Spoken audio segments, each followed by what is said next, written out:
Yeah, and I want to begin with the quote that I stumbled upon not too long ago. And it goes, the key to having everything is knowing you already do. Let's say that one more time. The secret to having everything is knowing that you already do. Yeah, as you know, like the first time I heard that, a part of me agreed in that quote, and a part of me was like, well, this is just BS. No one really has everything, or I don't have this, or I don't have that. I will never be this, or I will never be that.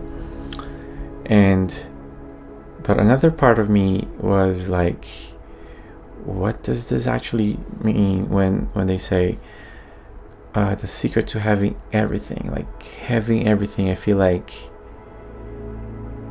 it can be a context of something.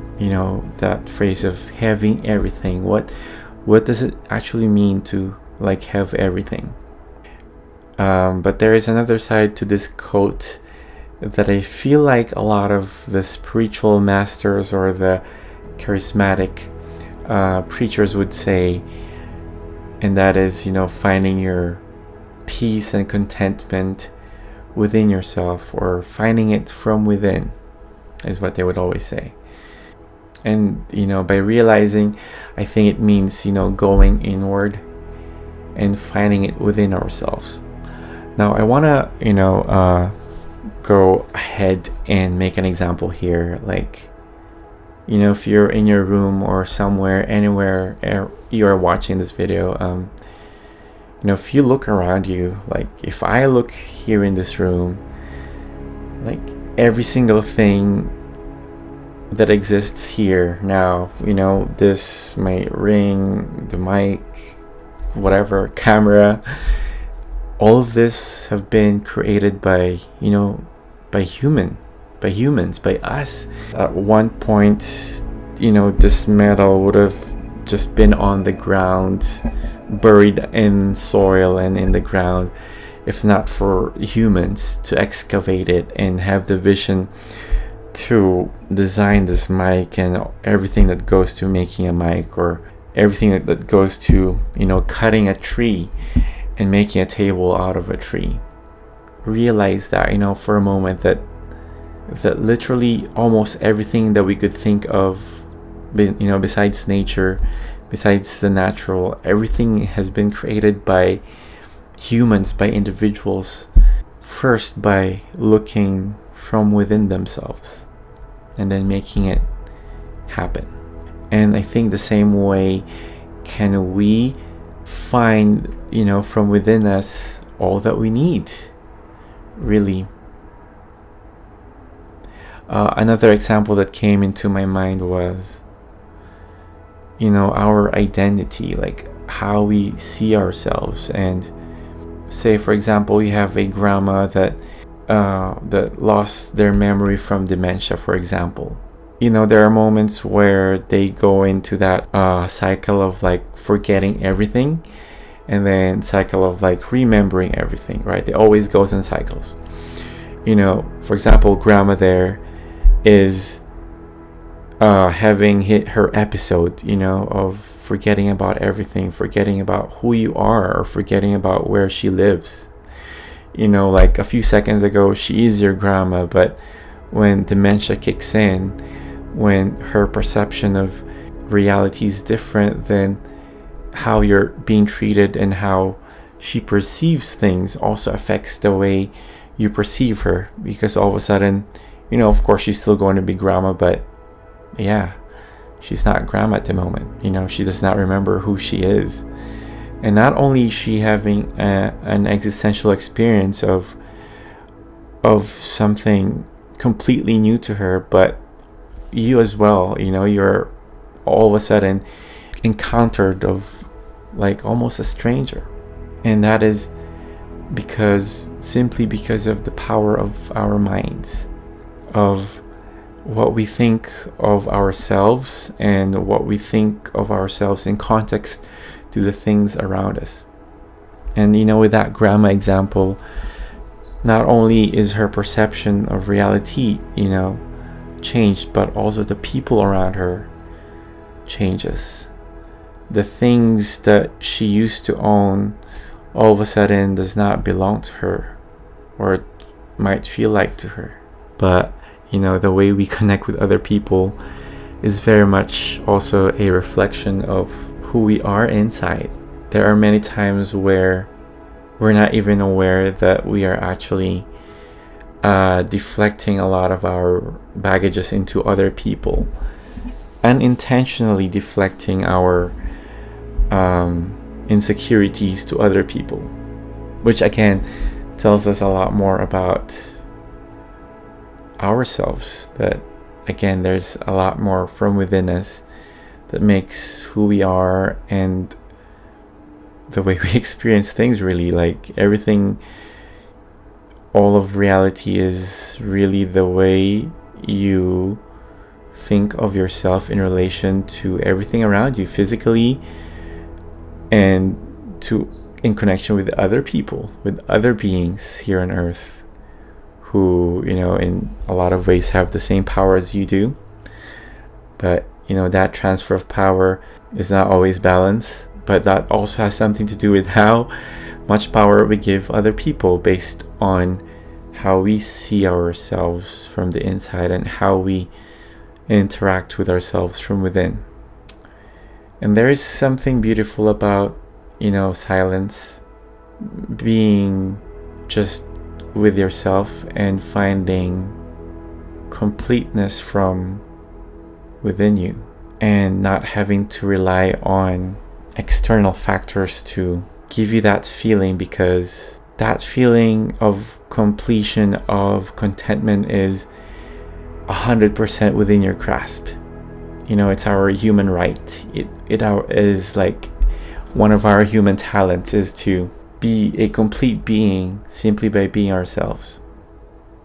There's beauty in the human struggle of trying to figure things out, find fulfillment from external factors.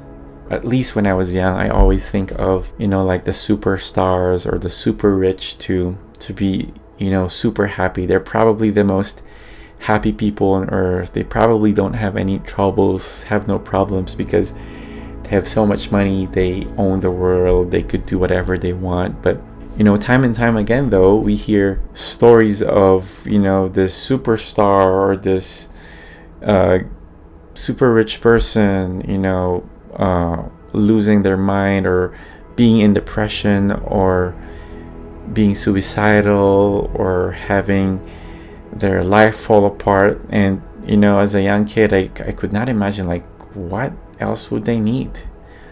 And that, I think that tells us of that shift to the external satisfactions in life actually depletes us.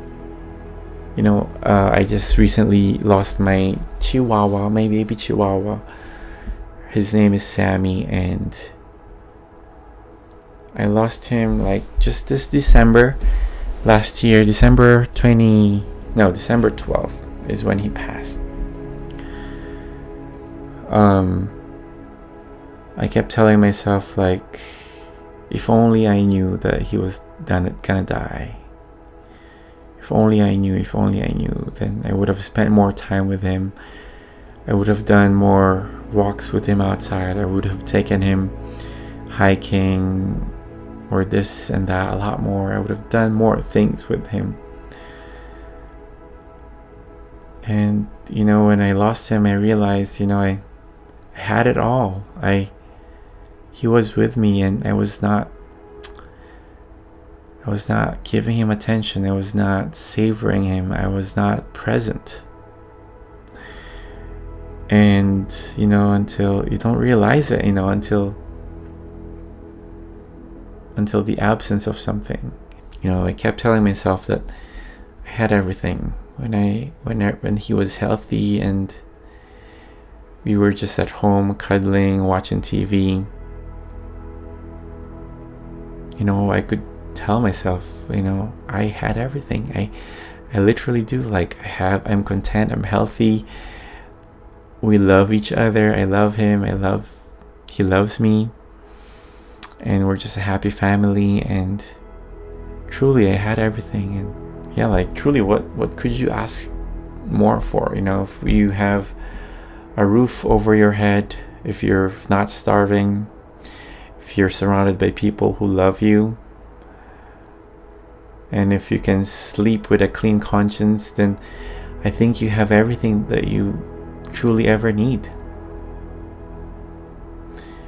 And it's good to be ambitious, to have dreams, to want to do this, do that, and have more, for sure. It's part of human nature to evolve and want more and to expand.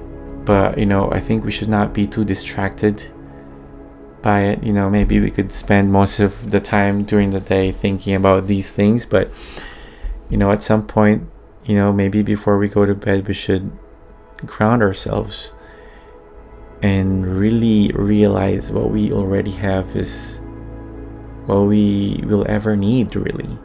And even if you think you lack this or you lack that, it's just a matter of time until you get it, and you'll have it.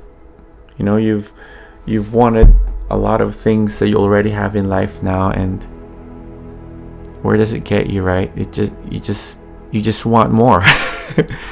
It's a never-ending cycle of wanting more. So why not practice a life where